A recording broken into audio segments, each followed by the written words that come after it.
बिस्मिल्लाहिर्रहमानिर्रहीम। अस्सलाम वालेकुम नाज़रीन, आप देख रहे हैं प्रोग्राम द लास्ट आवर। मैं हूं यासिर रशीद और स्टूडियो मेरे साथ मौजूद हैं सीनियर तजज़ियाकार राना मोहम्मद अजीम साहब। नाज़रीन, आज का दिन मशरक़ वस्ता की तारीख़ के अंदर बड़ी अहमियत का हामिल है। मशरक़ वस्ता की तारीख़ के अंदर बड़ी अहमियत का हामिल इसलिए है कि आज से 5 साल कबल मकबूजा जम्मू और कश्मीर की जो जुग्राफियाई हैसियत थी वो इंडिया ने तब्दील कर दी। भारत ने उसके ऊपर गैर कानूनी तौर पर कब्जा करके उसे अपने मुल्क के अंदर शामिल कर लिया, जिसका एहतजाज तब से लेके अब तक जारी है। और आज कश्मीर के अंदर लोग जो है वो एहतजाज के तौर के ऊपर सड़कों पे निकले हैं, जहाँ पे इंटरनेट सर्विस को बंद कर दिया गया, जहाँ पे लोगों को रोकने की कोशिश की गई। और हर साल पाकिस्तान जो है वो कश्मीरियों की हक़ खुदरादियत की जंग लड़ता है इस दिन और सारे दिन। अक़वाम मुत्तहिदा का फोरम हो, बैरूनी दुनिया को बावर करवाना हो, यूरोपीय यूनियन के आगे आवाज़ उठाना हो या किसी भी ताकत के आगे, हम बताते हैं कि कश्मीर हमारे अटूट अंग का हिस्सा है और कश्मीर की आज़ादी तक ये जंग जारी रहेगी। कश्मीरियों की जो हक़ खुदरादियत के लिए जंग है उसमें शाना बशाना हम मौजूद हैं। 5 साल हो गए और आज का दिन खुसूसी अहमियत का हामिल इसलिए भी है कि मशरक़ वस्ता के एक मुल्क के अंदर एक वज़ीर आज़म को अवामी एहतजाज के नतीजे में इस्तीफ़ा देना पड़ गया। आज ही के दिन जब उन्हें 45 मिनट तक अपने ओहदे पर बरकरार रहने की मोहलत दी गई, तो उसके बाद शेख हसीना वाजिद जो हैं वो इस्तीफ़ा दे के बांग्लादेश से इंडिया चली गई। और ताज़ा तरीन हालात ये हैं, इतलात ये हैं कि उन्हें भारत के अंदर भी रहने की मोहलत नहीं दी जा रही। ये कहा जा रहा है कि भारत के अंदर उनकी मुखालिफत है इस वजह से कि बांग्लादेश में उनके मुखालिफ जो सूरत हाल है, तो भारत अपने उस स्टेक को दाव पर नहीं लगा सकता। तो भारत ने उन्हें यह कहा कि आप भारत के अंदर ज्यादा देर कयाम पजीर नहीं रह सकती। तो इतलात ये हैं कि शायद वो वहां से लंदन रवाना हो जाएंगी या फिर बेलारूस चली जाएंगी। अब इस सूरत हाल में जहां पे अवाम का एहतजाज शुरू हुआ और इब्तदाई तौर पर तलबा ने एहतजाज किया कि मखसूस कोटा जो है उसका जो फैसला किया गया वो हमारी हक के मुतरादिफ है, आप जितने मर्जी फैसले कर लें हम इसको नहीं मानेंगे कि आप मेरिट की बुनियाद के ऊपर नौकरियां देने की बजाय किसी को नौकरियां देते रहें। तो तलबा के उस एहतजाज को हुकूमत ने तस्लीम नहीं किया, हुकूमत ने उनकी बात नहीं मानी और हुकूमत ने जवाबन उनको यह कह दिया कि 1971 की जंग के बाद जो लोग पाकिस्तान के साथ रहना चाहते थे ये उनके आलायकार हैं, ये उनके सहूलतकार हैं, ये गद्दार हैं। उसको अपनी आवाम मानने से इनकार कर दिया। और फिर मुल्क के तूल अर्ज़ में ढाका के अंदर कल की सूरत हाल ये थी कि अस्पताल के बाहर पहुंच के लोगों ने एम्बुलेंस को और गाड़ियों को, मोटरसाइकिलों को आग लगा दी। और उन्होंने इस एहतजाज के अंदर ये ऐलान किया कि हम बिल नहीं जमा करवाएंगे, जो टैक्स हमारे ऊपर लगाए गए वो टैक्स खत्म किए जाएं। और फिर तलबा ने बाकायदा तौर पर इंडोर्स किया कि 9 मुतालिबात हैं, जो हमारे कारकुनान गिरफ्तार किए गए उनको रिहा किया जाए, जो हमारे लोग मारे गए उनका मुआवजा अदा किया जाए, जो जख्मी हैं उनके लोगों के घरों पे जाके माफिया मांगी जाए, जिन पुलिस एहलकारों ने हमारे ऊपर हमले किए उनको नौकरियों से बर्खास्त किया जाए और इस पूरे अमल की मुकम्मल तहकीकात की जाए। और आज जब आर्मी चीफ ने आके ऐलान किया कि हम अबूरी हुकूमत बनाएंगे, शेख हसीना वाजिद जो है वो अब वज़ीर आज़म नहीं रही, तो अब देखिए कि बांग्लादेश की सूरत हाल क्या होती है। उधर पाकिस्तान की अगर सूरत हाल की बात की जाए तो DGISPR की आज प्रेस ब्रीफिंग थी और उन्होंने उसमें आके ये कहा कि कश्मीर की जो जद्दोजहद है वो पाकिस्तान में अंदर जारी रहेगी और हमारे ऊपर आप बेशुमार तनकीद करते रहें, आपकी तनकीद से हम अपने फ़र्ज़ की अदायगी में कोई कोताही नहीं बरतेंगे, हम अपने फ़र्ज़ को अदा करते रहेंगे। और फिर साथ में उन्होंने ये भी कह दिया कि 9 मई का जो वाक़या था उसके ऊपर पाक फ़ौज का जो मौक़िफ़ है कतई तौर पे उसमें तब्दीली नहीं आई। 7 मई वाला जो मौक़िफ़ था आज भी वही मौक़िफ़ है और वही मौक़िफ़ अपनाते रहेंगे। तो आज के दिन पाकिस्तान तहरीक इंसाफ का सवाबी के अंदर जलसा, जिसमें पाकिस्तान तहरीक इंसाफ की मरकज़ी क़यादत मौजूद थी, उसके ऊपर भी बात करेंगे। पाकिस्तान के मुआशी मंजरनामे पर बात करेंगे, सियासी सूरत हाल पर बात करते हैं। राना साहब की तरफ बढ़ते हैं। राना साहब, सबसे पहले बात कश्मीर के हवाले से कि कश्मीर की जो जंग है और आज की जो सूरत हाल है वहाँ पर आवाज़ को दबाने की जो कोशिश की जा रही है, क्या कहेंगे? बिस्मिल्लाहिर्रहमानिर्रहीम। अस्सलातु वस्सलामु अलैका या सय्यदी या रसूलल्लाह, अस्सलातु वस्सलामु अलैका या सय्यदी या हबीबल्लाह। ताजदार ख़त्मे नबूवत जिंदाबाद जिंदाबाद। बात यासर बड़ी क्लियर सी है, कश्मीर कश्मीरियों का है, कश्मीर पाकिस्तान के साथ अलहाक चाहता है। भारतीय जबर, भारतीय शब खून, इन तमाम चीज़ों के बावजूद भी आज भी कश्मीर के अंदर से आवाज़ एक ही आती है, कश्मीर बनेगा पाकिस्तान। पाकिस्तान की गली मोहल्लों, चौकों, चौराहों, कूचों से एक ही आवाज़ आती है, कश्मीर बनेगा पाकिस्तान अपनी अखलाकी हमायत, अपनी सियासी हमायत हमेशा कश्मीर के साथ रखता है। कश्मीर के अंदर से हमेशा पाकिस्तान के लिए आवाज़ उठती है और ये आवाज़ उठती रहेगी। पाकिस्तान के अंदर किसी की भी हुकूमत हो, किसी की भी, कोई भी सियासी जमात हो, लेकिन वो कश्मीर के लिए सब यकजुबां होते हैं। आज भी पूरे पाकिस्तान में कश्मीर के लिए कोई एक शहर ऐसा नहीं जहाँ पे बात ना हुई हो, कोई एक जगह ऐसी नहीं जहाँ पे इसका ना हो। हाँ, एक ज़रूर है कि आज कश्मीर का बदला, 5 अगस्त का बदला इंडियन नवाज हुकूमत के रुखसत होने की सूरत में भी आज एक मिला है। यानी आज 5 अगस्त को मैं थोड़ा सा ये कहता हूँ कि मोदी को आज एक शिकस्त हुई है कि मोदी ने 5 अगस्त को जो हमारे साथ किया, कश्मीर के साथ नहीं हमारे साथ किया, वो आज उसको भुगतना भी पड़ा है। इससे एक चीज़ नज़र आती है कि आहिस्ता आहिस्ता जहाँ जहाँ जो मोदी का यार है, जो भारत नवाज पॉलिसियाँ लेकर आएंगे, जहाँ जहाँ भारत नवाज पॉलिसियाँ होंगी, जहाँ जहाँ नरेंद्र मोदी का साया होगा, अजीत दोवल का जहाँ जहाँ याराना होगा, जहाँ जहाँ उसकी आमद होगी, वहीं वहीं अब जवाल का वक्त शुरू होगा। Yes sir. और कश्मीर भी आपको बहुत जल्द, कश्मीरी तो बांग्लादेश से भी ज़्यादा कुर्बानियाँ दे चुके और उससे भी बड़ी एक तहरीक चला रहे हैं, और आपको बहुत जल्द आपको नज़र आएगा कि बड़ी बड़ी जगह पर बड़ी बड़ी कुर्बानियाँ मिलती हैं। और आज तो नसीहत लेनी चाहिए भारत के यारों को, भारत के दोस्तों को इस चीज़ की कि अगर हसीना वाजिद को वो रखने के लिए तैयार नहीं है, जो उनके इशारों पे सब कुछ करती थी, जो वहाँ पे कहते थे कि अगर भारत का नंबर 2 कोई एरिया है जहाँ से सारा कुछ होता है, तो वो कौन था? वो बांग्लादेश था। तो उसने देखा कि अवाम का मूड जो है उसके आगे उन्होंने कहा ना जी ना, हम इसे रखने के लिए तैयार नहीं है, जो अब तक की इतलात है। इसी तरह ना यासर जी ऐसे ही। अब यासर साहब बात कर लेते हैं जो आज की सबसे बड़ी खबर है बांग्लादेश की तरफ। 2 चीज़ें समझने वाली हैं और 2 चीज़ों पे लोग मुझसे 100 इख्तलाफ करें, वो उनका हक बनता है। यासर साहब मुझे ये बताएं, क्या बांग्लादेश की जो मुआशी सूरत हाल थी पाकिस्तान से बेहतर थी या बुरी थी? सर बहुत बेहतर, पर कैपिटा इनकम उनकी बहुत ज़्यादा। ओके, वही आने लगा। उनकी सूरत हाल हमसे बहुत बेहतर थी। उनका रुपया हमारे रुपये से बड़ा ही तगड़ा था। टका रुपया मैं उनका रुपये कहते हैं कि टके की औकात नहीं, वो टके की औकात आजकल बहुत ज़्यादा थी। पाकिस्तान का बहुत बड़ा इंडस्ट्रियल जो एरिया था, जो इंडस्ट्रियल लोग थे, वो बांग्लादेश में अपनी इंडस्ट्री लगा चुके थे। जी ऐसे। बहुत बड़ी इन्वेस्टमेंट बांग्लादेश में हो रही थी पाकिस्तान को छोड़ के। लेकिन ये मत सोचे, आज के इस फैसले ने एक बात साबित कर दी है कि आप कहें कि हम मुआशी तौर पे बड़े मुस्तहकम हैं, आप ये कहें कि हमारी मौशियत बहुत बेहतर है, आप कहें कि आपका रुपया बहुत बेहतर है, लेकिन आप अवाम की राय को ना माने, आप अवाम की राय को तस्लीम ना करें, तो फिर इंकलाब आ जाते हैं। इंकलाब रुपयों से नहीं रुकते, इंकलाब मजबूत इकॉनमी से नहीं रुकते, इंकलाब अवाम की हमायत से रुकते हैं। आप गौर करें ना, वो उनका टका हमसे बहुत तगड़ा, और वहां पे पाकिस्तान की इंडस्ट्री वहां ट्रांसफर हो रही थी, दुनिया की इंडस्ट्री वहां ट्रांसफर हो रही थी, तो एक लोग वहां जाना तरजीह समझते थे। बांग्लादेश जिसका वीजा अहमियत नहीं रखता था, अहमियत तरीन रखना शुरू हो गया था, और बांग्लादेशी दुनिया के हर मुल्क के अंदर बांग्लादेशी छाए हुए थे, चाहे वो सऊदी अरब हो, चाहे वो दुबई हो, चाहे वो बरतानिया हो, चाहे यूरोप हो, बांग्लादेशी छाए हुए थे। इनको कहते थे इनको इत्तेफाक बना है, ये बड़े ठीक थे। लेकिन आप गौर करें कि एक फैसला जो अवाम की तवक्को के मुताबिक नहीं था, वो फैसले जो अवाम नहीं मानती थी, उन फैसलों ने ना उनकी इकॉनमी को देखा।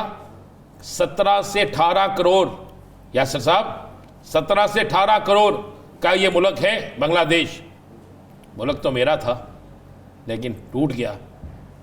17 से 18 करोड़ का है, सिर्फ 4 लाख बंदे सड़कों पे हैं, इतने हैं ना सर। लेकिन इसमें ये भी बात देखें कि ये अवामी मुतालिबात नहीं थे, ये निकले पहले स्टूडेंट्स थे। तो मैं स्टूडेंट्स निकले हैं, और एक मुतालबे में निकले, एक मुतालबे, उसके बाद मुतालबात की लाइन लग गई ना। ऐसा ही है, ऐसा ही हुआ ना, ऐसा ही। गोलियां चली, 300 बंदा मरा। लाठी चार्ज हुआ, एक सियासी जमात के कारकुनों को रेफरेंस देकर भेजा गया, जी। भारत से एजेंट वहां पे आके फायरिंगे करते रहे। भारतीय ट्रेन में सवारियां नहीं आती थी, भारतीय ट्रेन में वो लोग आते थे जो उजरती कातल होते थे। ये सारा कुछ होता रहा। और आपको पता है हसीना वाजिद 2 दिन पहले, ये हम अपने प्रोग्राम में खबर ब्रेक करते हैं, 2 दिन पहले हसीना वाजिद ने कितना पैसा बजरिया भारत किस मुल्क में ट्रांसफ़र किया है। और जब ये गई हैं, जिस सरकारी हेलीकॉप्टर में ये गई हैं, जिस आर्मी चीफ को इन्होंने खुद बनाया था, कितना अर्सा पहले बनाया था, अभी बनाया था, और जो वहाँ से जब ये गई हैं तो आपको पता है कि कितने बैग थे साथ इनके, ज़रा वो भी चेक कीजिएगा। और जब तहरीकें चलती हैं तो ये नहीं देखा जाता कि हम तो, हमारे मुल्क में तो इकानमी है ही नहीं। और एहसन इकबाल साहब का बयान आपके सामने ही है ना कि पैसा है नहीं हमारे पास, तो जी हम क्या करें। तो ये एक बड़ा एक चीज़ सबक सीखने वाली है। अब हुआ क्या, बहुत सी मैं समझता हूँ कि माज़रत से अगर किसी को बुरा लगे तो मैं एडवांस माज़रत मांग लेता हूँ, क्योंकि मैं उस दिन से डर गया हूँ जिस दिन से मैं जिसको बड़ी पाकिस्तान की जमात हौसले वाली कहता था, जमात इस्लामी, उसके रहनुमा भी अब तैश में आना शुरू हो गए अगर उनके सवाल को पूछ लें। तो इसलिए मैं अपने हुक्मरानों से कहता हूँ कि खुदा का वास्ता है मेरी इस बात पे बुरा ना मनाइएगा, मैं तो वैसे हिस्ट्री बताने लगा हूँ कि ये वो हसीना वाजिद थी जिसका इक़्तिदार कभी डूबने वाला नहीं था, वो खुद कहती थी। और दुनिया में लंबा तरीन अरसा हुकूमत करने वालों में ये शामिल है, 15 साल। ठीक है, जमात इस्लामी के मुहिब्बे वतन लोगों को सजाए मौत दी गई। ये किसी जमहूरी हुकूमत में नहीं होता। सियासी जमात पर पाबंदी लगा दी गई, पॉपुलर तरीन सियासी जमात पर, पॉपुलर तरीन सियासी जमात की लीडर को घर में नजरबंद कर दिया गया, कारकुनों के घरों में आगे लगवाई गई। मर्सी का फार्म 47 क्या है, फार्म 247 ना कर दे, हार्डली 47 ना करें, 247 फार्म वाले इलेक्शन वहां पे करवाए गए। ऐसे ही हुआ ना, ऑपोजिशन सारी बाइकआउट करके बैठी। ठीक है, वहां पर जो बोलता था वो गिरफ्तार हो जाता था। कई कारकुनों को जेलों में, कई कारकुनों को सजाएं, कई कारकुनों को जला वतन, कईयों के बच्चों को गैब कर दिया गया। बहुत सी चीज़ें हमारे मुल्क के साथ भी मुफाहमत रखती हैं ऐसे सियासी जमातें जो एक दूसरे के साथ कर रही हैं। मैं हर सियासी जमात को यह कह रहा हूँ, किसी एक को नहीं कह रहा। लेकिन इंकलाब या तहरीक किसी सियासी जमात ने नहीं चलाई। हाँ, सियासी जमात के कारकुन उस वक्त शामिल हुए जब उन्हें नज़र आया कि अब आग भड़क उठी है। ये तहरीक आज से पहले भी शुरू हुई थी, लेकिन उसको जबरन, उसको ज़बरदस्ती, उसको गिरफ्तारियों के ज़रिए, गोलियों के ज़रिए, लाठी के ज़रिए, उसको आंसू गैस की शैलिंग के ज़रिए दबा दिया गया था। लेकिन अब जो तहरीक शुरू हुई वो तहरीक तो ना दबी, उनके जो करीब तरीन लोग थे हसीना वाजिद के, वो सारे भी चले गए। हमारा सियासत का कोई दीन है, हमारी कोई ज़बान है, हमारा कोई इमाम है सियासत का? हम सिर्फ कहते हैं कि अपने मुखालिफ ने जो बात की उसको गलत करें, बस। ये मत भूलें, पत्तों की बारिश होवे तो मौसम लाहौर का भी ठंडा ही होता है, ये ज़हन च रखना गल। तो ये बांग्लादेश में अगर ये सारा कुछ हुआ है तो सुबह से टीवी पे चल रहा है, उसके बाद ठीक है आपने रुकवा दिया। एक ब्रेक लेनी है मुझे, दानियाल अजीज़ साहब हमारे साथ मौजूद हैं। नाज़रीन, एक ब्रेक लेने के बाद दानियाल अजीज़ साहब मौजूद हैं। मौशी मंजरनामे के ऊपर बात की जाएगी और इस वक्त जो सियासी बैठकें लग रही हैं उसका नतीजा क्या निकल रहा है उस पर बात होगी। कहीं नहीं जाएगा, स्टे विद अस।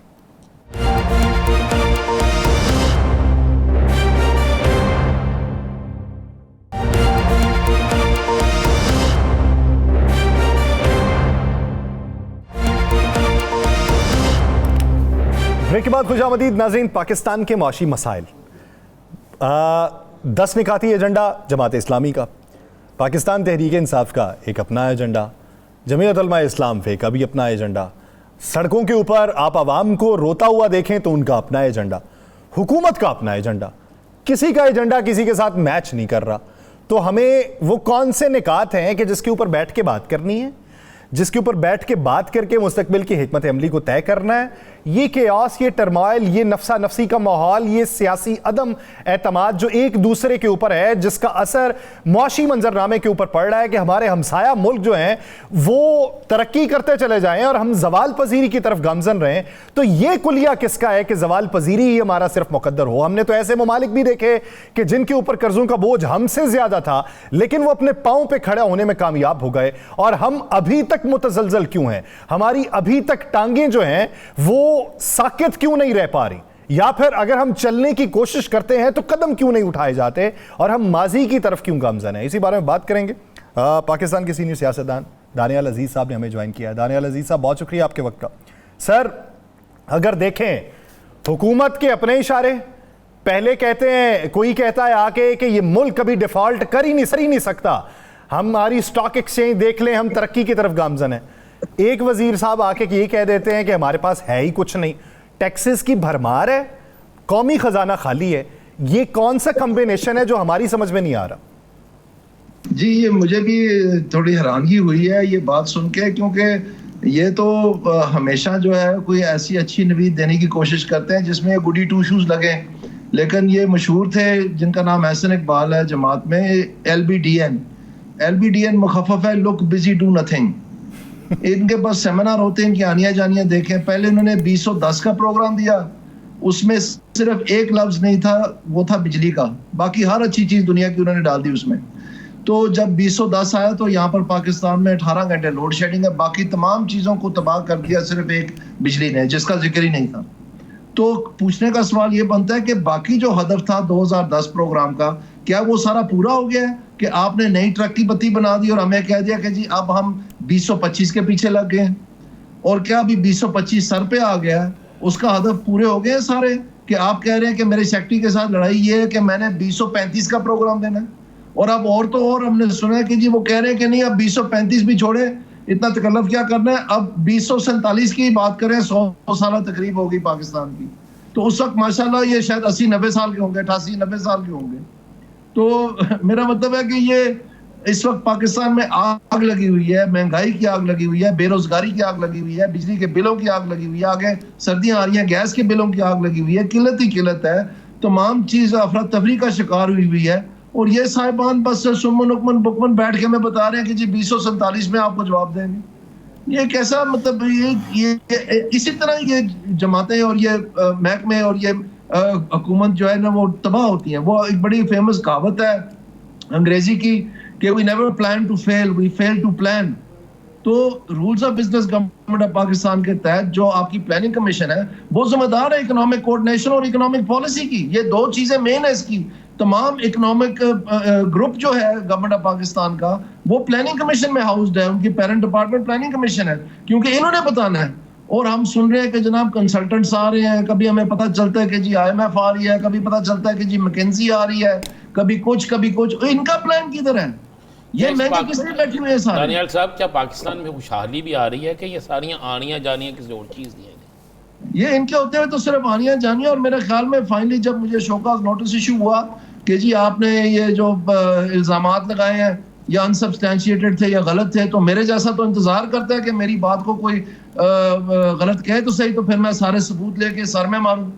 तो यही हुआ। फिर मैंने उसका 5-7 सफ़े का जवाब लेके भेजा और उसमें मैंने माशाल्लाह जो सारे फेलियर्स थे प्लानिंग कमीशन के, यानी आप देखें पाकिस्तान की तारीख में जब से प्लानिंग कमीशन बना है कभी ये नहीं हुआ कि इन्होंने एनुअल इन्फ्लेशन जो है 11.5% बताई हो कि ये होगी और वो 38% तजावज कर जाए। यानी ये समझ आ सकती है कि वो 15% हो जाए या 18%, वो 38%। यानी इन्होंने क्या प्लान बनाना था जब इनको पता ही नहीं था कि बाहर रात है कि दिन है। तो ये इनके कमालात हैं। तो मैंने ये निशानदेही कर दी।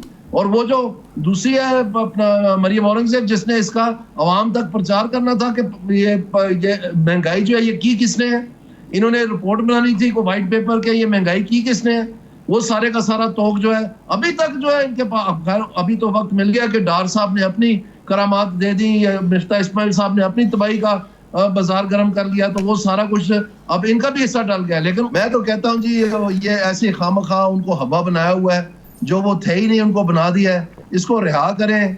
और ये जो आपने भी जेल जाना है, आप जो बातें कर रहे हैं, जो आप बातें कर रहे हैं ना, मुझे लगता है आपने भी जेल में जाना है। नहीं, ये वजीर आज़म हाउस में 3 कुर्सियां लगवाएं, एक बिलावल साहब की, एक शहबाज साहब की और एक इमरान साहब की, और इनको पूछे हैं कि आप बताएं जी ये बिजली के मसले का क्या करना है हमने।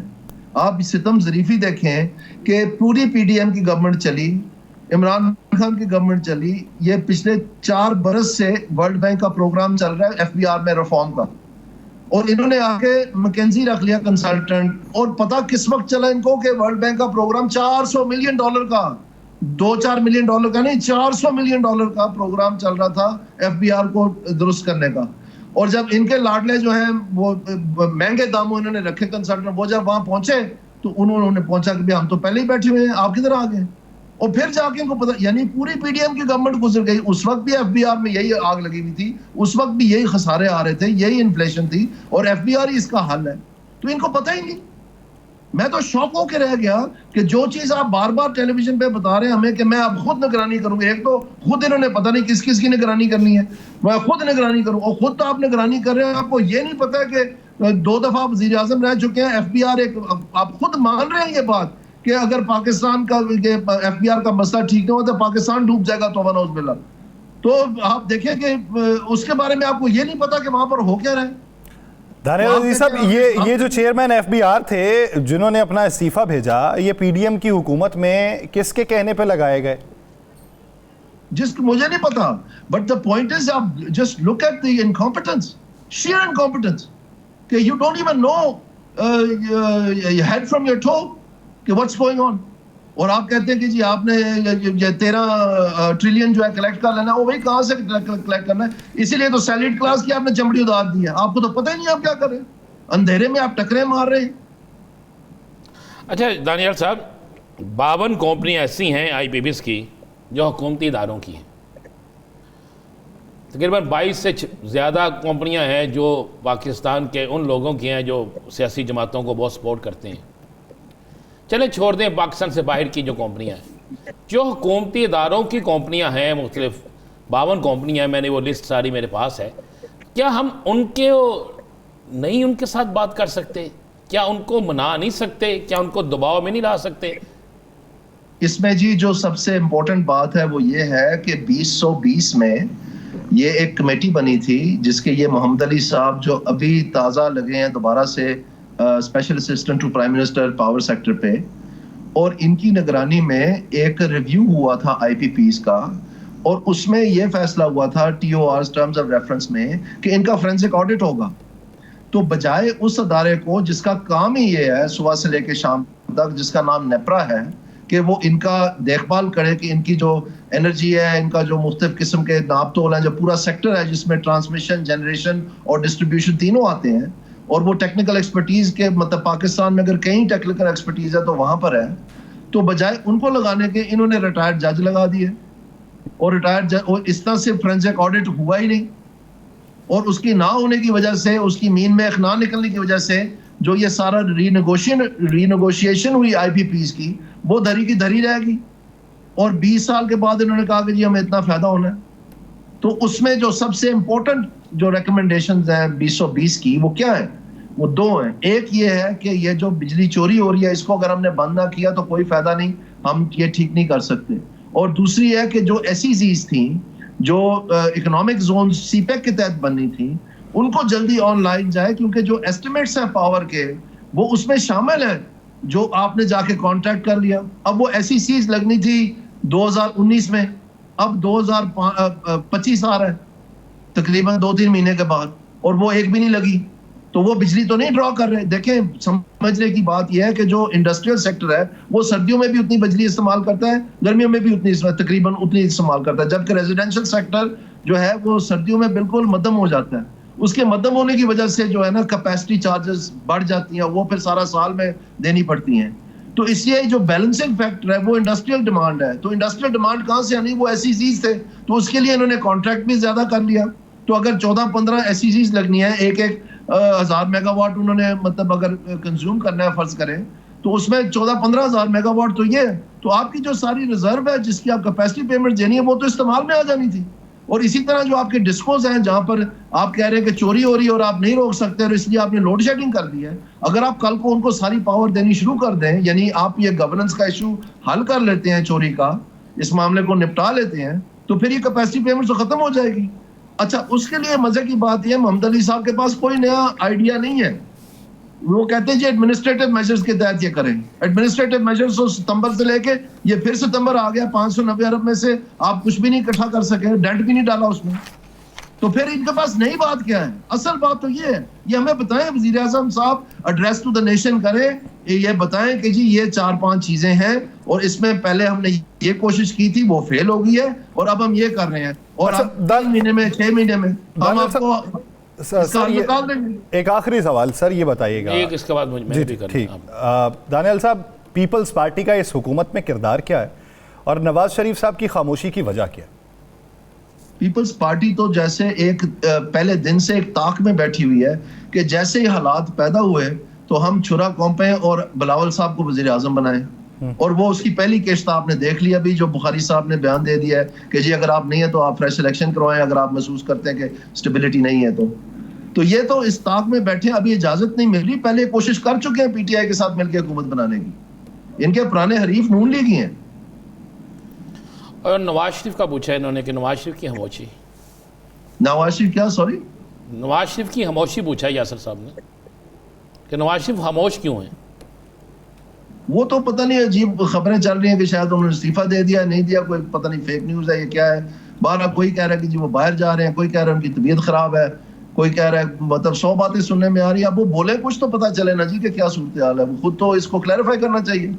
अच्छा, आपने हमारे प्रोग्राम में कहा था एक नई सियासी जमात बन रही है जो सब कुछ संभालेगी, वो नई सियासी जमात ये है जो बन गई है या कोई और भी आ रही है? नहीं, ये तो इसके साथ तो अब मिफ्ता साहब, अब वो एक मैं टीवी प्रोग्राम पे देख रहा था कि वो कह रहे थे कि यक जुम्बिश कलम बस ये सारा मसला हल हो जाएगा, वजीर आजम साहब सिर्फ एक दस्तखत कर दें तो मसला निबट जाएगा। तो ये मतलब ये हल तो नहीं है ना, और ख़ास तौर पर जब आपकी अपनी IPP हो, जब ये जो कैपेसिटी पेमेंट्स में आपने खुद 40 अरब रुपया ले लिया हो और एक और आप लगाने जा रहे हो, तो फिर ये इस तरह के सोल्यूशंस फिर वही लोग देते हैं ना। तो ये बात नहीं है, ये अमीर तरीन लोगों के पास जो है पाकिस्तान के गरीबों के मसाइल के हल नहीं है। नहीं, मैंने वो कौन सी पार्टी आ रही है? एक और आपने कहा था, हमारे प्रोग्राम में कहा था जी बिल्कुल, मैं आपको बता रहा हूँ, बिहाइंड द सीन्स बहुत काम हो रहा है उस पे। अच्छा। और इंशाल्लाह जल्द वो आपको मंजर आम पे आ जाएगी और आपको पता चल जाएगा। और ये जो महंगाई और बेरोजगारी का यकीनी खात्मा है, ये सबसे तकलीफ दह चीजें हैं आवाम के लिए। और लेकिन ये इतनी सादा नहीं है कि मतलब कोई पुख्ता हाथ ना हो या कोई संजीदा इकदाम ना हो जो कि मतलब इसको उस तरफ लेके जाएं कि इनका यकीनी हल बनाएं। तो ये इसलिए ये पूरी मुईशत ठीक करनी पड़ेगी, फिर जाके ये दो चीजें ठीक होनी है। दो चीजें तब तो ठीक होंगी जब, इसके लिए इनसे कोई उम्मीद नहीं हो सकती। ये बिल्कुल फारुकुल बाला है ये तीनों जमातें। मैं आपको कह रहा हूँ तीनों को वजीर आजम बना दें, तीनों को वजीर आजम बना के उनसे फिर हल दरियाफ्त किया जाए कि क्या हो सकता है। एक और सियासी जमात जो है वो आएगी और हल निकलेंगे। बहुत शुक्रिया दानियाल अजीज साहब से अपना वक्त देने के लिए। नाज़रीन, दीगर इश्यूज़ पे बात करेंगे, एक शॉर्ट ब्रेक के बाद कहीं नहीं जाएगा। Stay with us.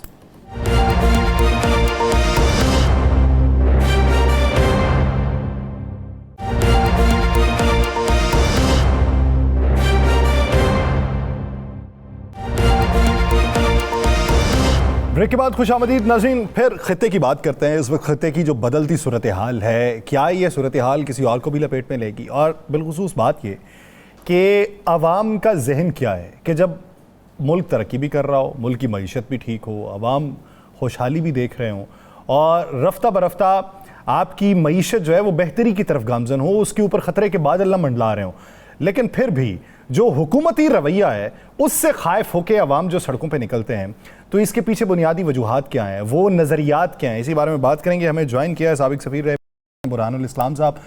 बुरहान साहब, बहुत शुक्रिया आपके वक्त का।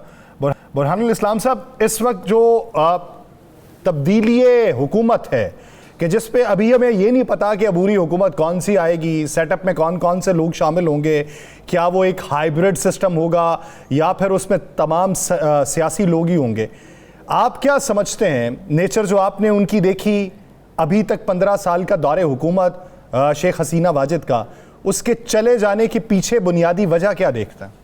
देखिए, ये तब्दीली तो आनी थी एक ब्रूटल डिक्टेटर जो इतने साल, कोई 20-25 साल जुल्म और बर्बरियत के एक बाजार गर्म रखा है बांग्लादेश में, ऑपोजिशन को बुरी तरीक़ा से नस्तनबूद किया, जाली तरीक़ा से सियासत से आउट किया, जुल्म, मार कुटाई, जेल, फांसी। आपको पता है जमात इस्लामी लोगों को फांसी तक दी है उन्होंने।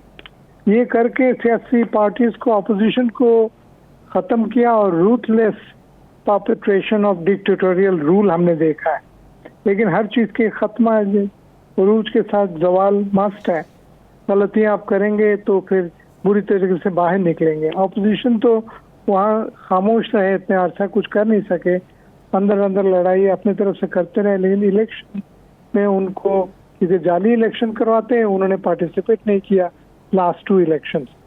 तो आखिर वक्त आया, स्टूडेंट्स ने जब एक बहुत बेकार किस्म के इशू पे पॉलिटिसाइज्ड हो गए और एक्टिव हो गए, ये मायूस किया शेख हसीना को, कैसे उनको ऐसे बिल्कुल ही ओवरथ्रो करके छोड़ा है। एक कोटा की इशू आया जिससे लगता था कार्डर पॉलिटिक्स, अवामी लीग के लोगों को जॉब्स एंड यूनिवर्सिटीज में दाखिल करें और जो कॉमन लोग थे उनको आने नहीं दे रहे थे आगे। और एक सियासी बयान इतने फजूल किस्म के दिए 2 हफ्ते पहले कि हम जो फ्रीडम फाइटर्स हैं उनके बच्चों को, उनके नवासे को अगर सीट्स नहीं देंगे तो हम क्या रज़ाकार और अलबदर और जमात इस्लामी को देंगे। तो लोगों ने इसको बहुत बुरी तरीके बुरे अंदाज से लिया कि ये क्या बात हुई, हम हक की बातें कर रहे हैं और हमारे ऊपर इल्ज़ाम लगा रहे हैं आप रज़ाकार हैं। तो लोग सड़क पे आए, कहते यार ये तो कोई सियासत नहीं हुई। अपने लोग बुरहान साहब, जो कि आपका एक वसी तजर्बा है बांग्लादेश की सियासत, बांग्लादेश की मआशियत, इसके हवाले से आपने बहुत, आपका गहरा एक तजर्बा है। इस सारे सिनेरियो में अब हसीना वाजद के बाग जाने के बाद उसका भारत जाना, इसमें बांग्लादेश के अंदर क्या नुकसान है क्या नहीं है, उससे तो एक साइड पे रख दें। क्या ये भारत का एक बहुत बड़ा नुकसान नहीं? बहुत बड़ा नुकसान हुआ, खित्ते में बहुत बड़ा नुकसान हुआ। 25 साल से इन्होंने शेख हसीना पे बहुत बड़ा इन्वेस्ट किया, इन द सेंस के उसको जो चाहते थे उनके साथ मिल के किया, जॉइंट वेंचर्स किए, इकोनॉमिक प्रोजेक्ट्स किए, पानी की डिस्ट्रीब्यूशन पे बातें की। और वीजा वी यूएस और China, India became a solid supporter, backer of Bangladesh government. उस पर तो ज़बरदस्त एक धचका पहुंचा है। भारत को इतना नुकसान हुआ कि आवाम में इतनी गम और गुस्सा पाया जाता है। लोग जो अभी बातें कर रहे हैं ना, ये लगता है हमने सेकंड आज़ादी लिया अगेंस्ट इंडियन इन्फ्लुएंस इन बांग्लादेश। आप अंदाजा लगाइए, लोग ये कह रहे हैं, स्टूडेंट लीडर्स में जो अभी लाइव सुन रहा था उनके स्टेटमेंट, वो तो कहता है हमने इंडिया को भगाया। लेकिन दे आर वेरी क्लेवर, बहुत ज़्यादा इसको शोर गोल नहीं कर रहे, इसलिए कि after all A neighbour of India, उनके साथ मिलजुल के चलना है। और मेरा अपना ख्याल है इंडिया भी अक्लमंदी दिखाएगी और कोई हॉस्टाइल पोस्चर नहीं रखेंगे। शेख हसीना को उन्होंने इतलात ये हैं कि शेख हसीना वाजिद को उन्होंने गो एड दे दिया है कि आप यहाँ पे ना रहें, लंदन चली जाएं या फिर आप जो हैं वो बेलारूस चली जाएं। अब देखें ना, ये मैं आपको बता रहा हूँ कि रियल पॉलिटिक्स जिसको कहते हैं, समझदार है इंडियंस, कि आप जब आवाम ने भगाया, इनको हटाया, अब हम उनको वो अगर कर लेंगे, यहाँ असाइलम देंगे परमानेंटली, तो आगे न्यू बांग्लादेशी जो रिजीम या चेंज जो है देखेंगे, उनके साथ हम आगे कैसे बढ़ेंगे।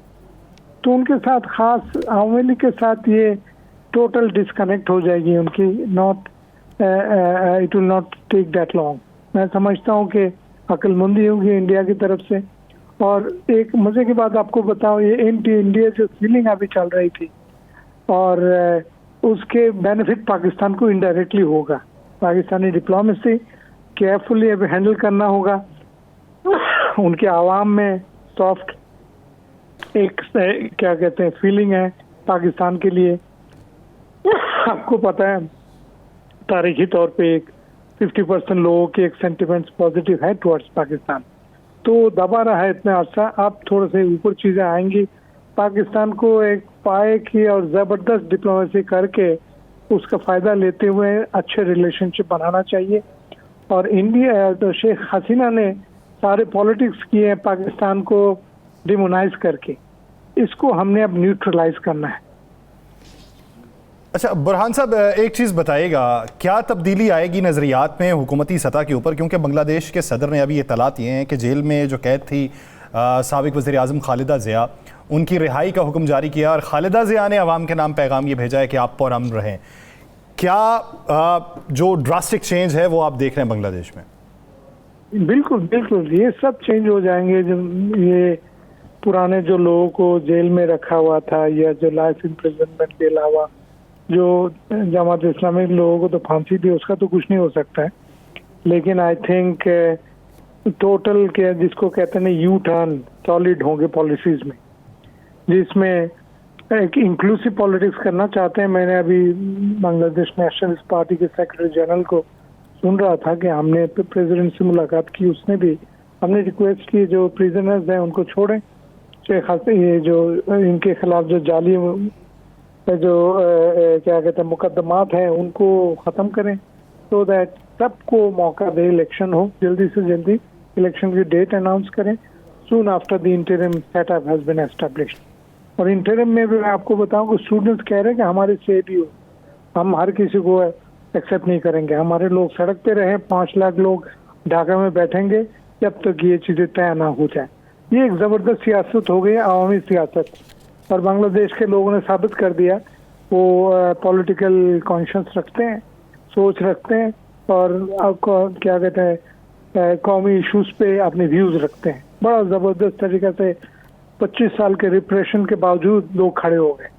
कमाल की चीज़ है ये खित्ते में और जगह पे नज़र नहीं आएंगे आपको, बांग्लादेश में नज़र आ गया, वहाँ के लोगों ने साबित कर दिया।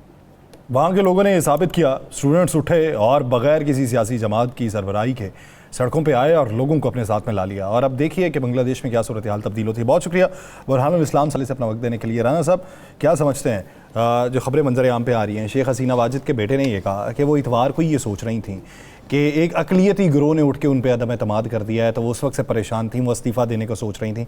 अब वो कभी भी उन्होंने ब्रिटिश ब्रॉडकास्टिंग कंपनी को ये इंटरव्यू देते हुए कहा है कि वालिदा जो हैं वो कभी भी वापस नहीं आएंगे सियासत में। हालांकि उनके इस बेटे को ये उनके मुआविन के तौर पे थे, उनका जानशीन समझा जाता था। तो अब अगर इनकी वापसी नहीं है, खालिदा ज़िया की रिहाई का हुक्म है, तो क्या तब्दीली देखते हैं? मेरे पास जो एक इससे भी खौफनाक खबर है।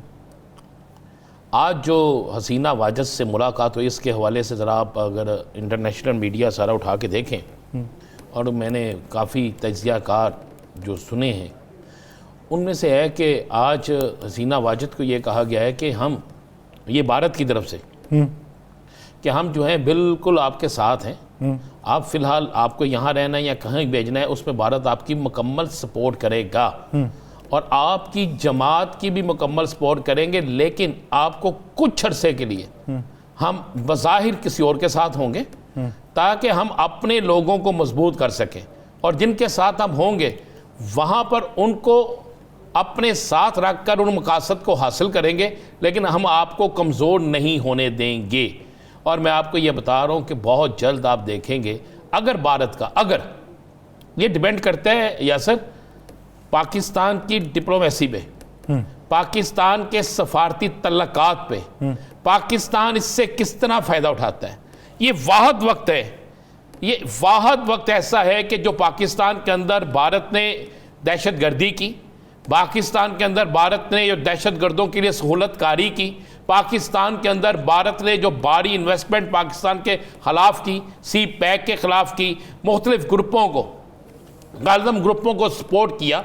अब ये वक्त है कि भारत जो है उसको, भारत कमज़ोर तो आज बहुत हो गया, लेकिन ये ना हो कि हमारे सफारती तल्लकात, हमारा सफारती अमला, हमारे जो डिप्लोमेटिक जो लोग हैं वो इस पर खामोश रहें और अभी सिर्फ अपना मज़ा ही देखते रहें, तो इससे फिर हमें नुकसान हो। अभी सिफारती महाज के ऊपर पाकिस्तान को एक कदम आगे बढ़ने की ज़रूरत है, और जब एक ड्रास्टिक चेंज देखने में आ रहे हैं नज़रियात के अंदर, तो उसका फ़ायदा उठाने की ज़रूरत है। एक ब्रेक लेते हैं, ब्रेक बाद नाज़रीन वापस आएंगे। हुर्रियत रहनुमा कश्मीर से वो हमें ज्वाइन कर रहे हैं, कहीं नहीं जाएगा, स्टे विद अस।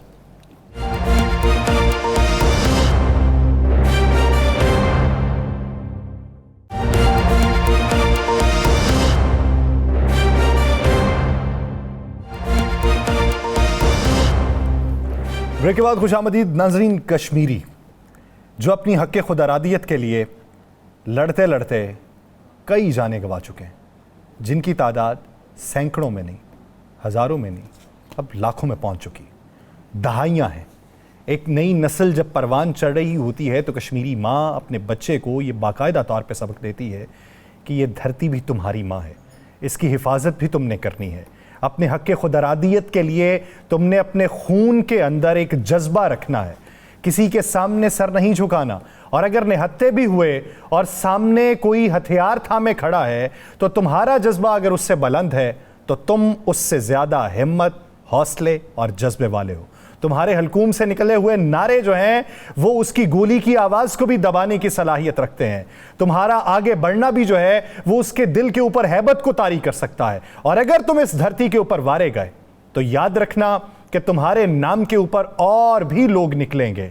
वो जब निकलेंगे तो तुम्हारा जज्बा भी उनके दिलों के अंदर शामिल होगा और यूं दिए से दिया चलता रहेगा और ये शम्मा जो है वो हर आंधी के सामने जलती रहेगी। तब तक जलेगी जब तक पूरे कश्मीर के अंदर आज़ादी का चरागा नहीं हो जाता। अब तक उनकी जो हक़ खुदरादियत की जंग है किस हद तक पुख्ता और मजबूत है, इस बारे में बात करेंगे। हमें ज्वाइन किया है सीनियर कश्मीरी हुर्रियत रहनुमा शेख अब्दुल मतीन साहब ने। अब्दुल मतीन साहब, बहुत शुक्रिया आपके वक्त का। सर, 5 अगस्त का दिन, आज कश्मीर के अंदर हमने देखा कि आवाज़ को दबाने की फिर से कोशिश की गई, लोग जो निकले उनको घरों में महसूर करने की कोशिश की गई। ये जज्बा किस तरीके से पैदा कर लेते हैं अपने अंदर? हम तो बबांगे दोहल बात करते हैं, लेकिन जिस तरीके से आप खुद डटते हैं, किस तरीके से ये जज्बा पैदा होता है? देखिए, आपने ये बिल्कुल सही तज्जिया किया है। हम पहले उन माओ और बहनों को सलाम पेश करेंगे जिन्होंने ऐसे बच्चों को जना है, और ये एक हकीकत है। कश्मीरियों की एक लाजवाल कुर्बानियाँ हैं 47 से लेके अगर हम आज तक देखेंगे 2024 तो इन्हें लातदाद कुर्बानियाँ हैं, हर लिहाज से हैं। कुदरती बात है, कश्मीरी जो लड़ते हैं और कश्मीरी ये जो जदोजहद जारी रखे हुए हैं, इसकी बुनियादें हैं। वो बुनियादें क्या है? वो अक़वाम मुत्तहिदा की करारदादें हैं।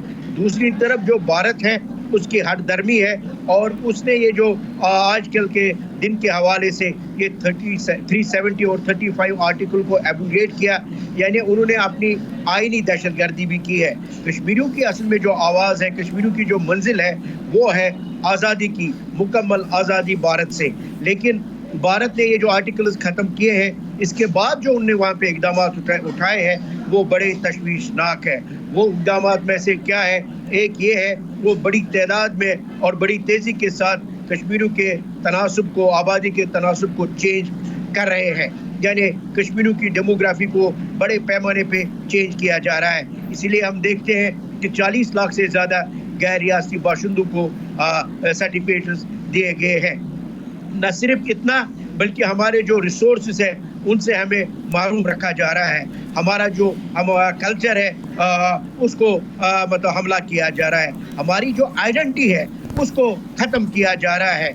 यानी हर लिहाज से जो है कश्मीरियों को जो है यानी ये तंग किया जा रहा है। लेकिन ये अपनी जगह बात है। लेकिन जब हम कश्मीरियों की हिम्मत को देखेंगे, कश्मीरियों के हौसले को देखेंगे, कश्मीरियों की कुर्बानियों को देखेंगे, तो इससे यही अक्स निकलता है, भारत ने अब कौन सा वो जुल्म का और एग्रेशन का और जबर का, पैलेट का, बुलेट का, इवन उन्होंने कमियाई हथियार भी इस्तेमाल किए हैं। क्या वो कश्मीरियों के नारे को ख़त्म कर सके? नहीं।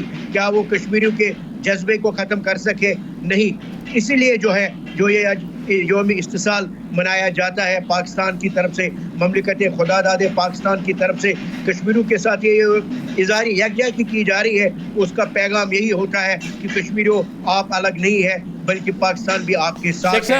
शेख साहब, पाकिस्तान के हर शहर में, हर गली में, हर मोहल्ले में आज के दिन कश्मीरियों से फिर हर रोज़ ही इज़हारी यकजहती की जाती है। आज मकबूजा कश्मीर में क्या सूरत हाल थी?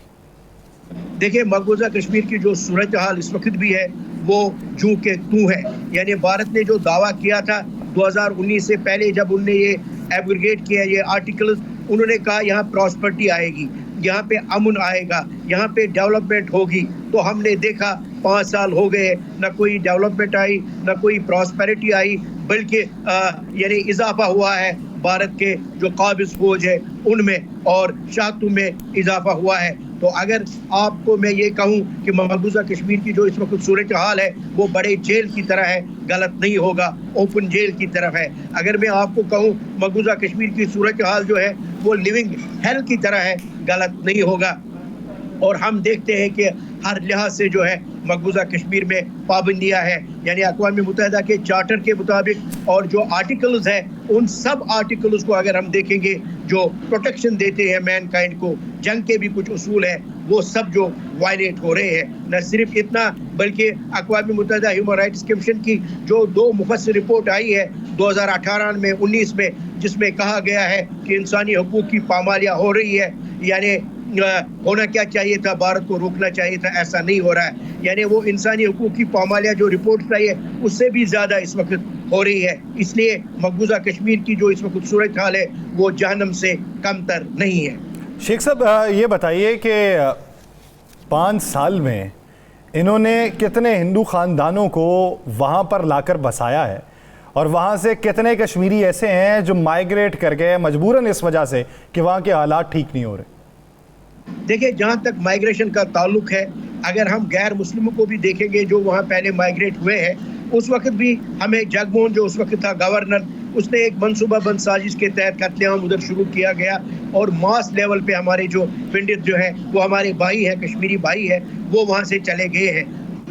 उसके बाद ये जो तहरीक हमारी है इसमें खासकर ये जो बॉर्डर इलाका हमारा है जहाँ पे मुसलमानों की ज़्यादा आबादी है, वो भी हज़ारों के तादाद में वहाँ से निकल गए हैं भारत के जबर और जुल्म की वजह से। इसलिए जो है हम जब देखते हैं मकबूजा कश्मीर की जो सूरत हाल के हवाले से हम बात करेंगे तो भारत एक मनसूबाबंद साजिश के तहत मकबूजा कश्मीर में दाखिल भी हुआ और आगे इक़दाम भी उठा रहा है। जो मैंने आपको बताया ये सैनिक कॉलोनीज और दूसरे जो कॉलोनीज बनाई जा रही है वो इसीलिए बनाई जा रही है ताकि गैर रियासती बाशिंदों को वहाँ पे आबाद किया जाए।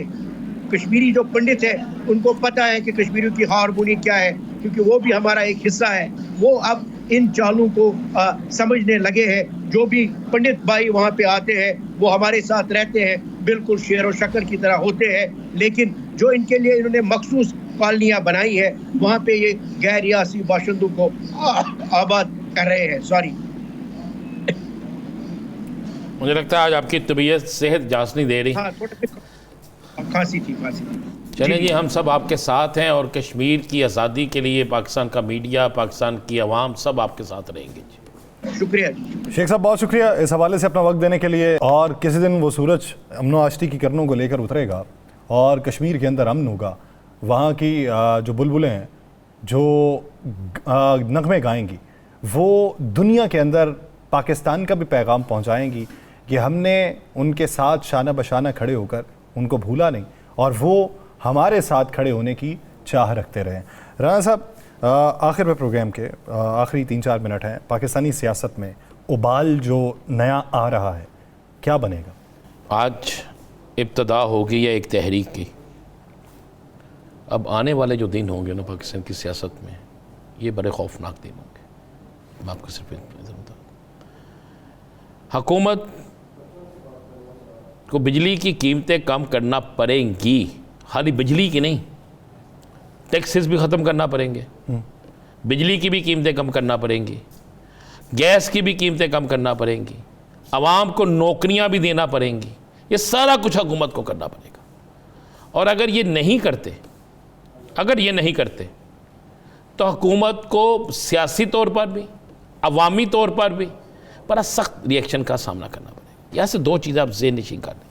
अगर आज एक MNA बेचारे फोत ना होते PTI के, तो आज ये जो कि कानून पास करने जा रहे थे, आज जो एक रास्ता रोकने जा रहे थे, आज जो अदलिया से तसादम करने जा रहे थे, आज जो तहरीक इंसाफ की महसूस नशस्तों के हवाले से इन्होंने कानून करना था, तो उस पर आके आप क्या समझते हैं कि उसके बाद खामोशी हो जानी थी? क्या ये सिर्फ खामोशी रहनी थी? क्या अदलिया में ये बात नहीं चलनी थी? और दूसरी बात, आप क्या समझते हैं वो 2 जजेस का जो फैसला इख्तलाफी नोट है उस पर जितनी गुफ्तगू आपने भी सुनी होगी, अगर कोई कभी आज तक लिखा गया था कि अदारे इस फैसले को पर अमल ना भी करें, ये लफ्ज़ लिखा गया ना उसमें इख्तलाफी नोट में, पढ़ा आपने कि नहीं? तो इन तमाम हालात तफसीली फैसला उन्होंने अपना दोनों जजेस ने जारी किया ना? उन्होंने अपना जारी कर दिया ना, इख्तलाफी वो नोट। इख्तलाफ ही है। उसमें कभी ये नहीं होता ना कि आप 9 के या 8 के फैसले पे आप ये बात कह दें कि अदारा बेशक इस पे ना बात माने, अमल ना करे इस पे, ऐसा नहीं होता। आपको सबसे पहले उस मुकम्मल फैसले को पढ़ना चाहिए, फिर उसके बाद अपनी राय देनी। लिहाजा आने वाले दिन कोई इतने मुझे पुरसुकून दिन नहीं लग रहे, पुरसुकून सियासी माहौल से नहीं लग रहे। अब देखिए कि सुकून किसका हिस्सा बनता है और ऐसे के लिए बनता है। नाज़रीन, आज के प्रोग्राम का वक्त खत्म हो जाता है। मुझे और राना साहब को दीजिए इजाज़त। आपसे मुलाकात होगी कल। अपना बहुत सा ख्याल रखिएगा। अल्लाह ने के बाद।